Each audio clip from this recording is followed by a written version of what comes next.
Hello, welcome to my new blog. আজকে সকালটা বেশ সুন্দর ছিল। প্রাইভেট শেষ করে একটু বাজারে গিয়েছিলাম। ফিরে এসে বাসার সামনে দেখি এই বিড়ালটা আমার দিকে তাকিয়ে আছে।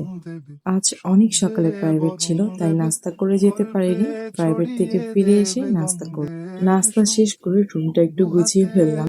দুপুরের জন্য একটা সবজি রান্না করব ভাবছি। হোস্টেলে থাকতে থাকতে রান্নার বাজার করা অনেক ভালোভাবে শিখে গেছি। এখন নিজের পছন্দ মতো রান্না করে খেতে বেশ ভালো লাগে। আজকে একটু বেশি গরম ছিল, তাই নিজেকে একটু ফ্রেশ রাখতে চিয়া সিড দিয়ে ঠান্ডা একটা শরবত বানিয়ে নিলাম।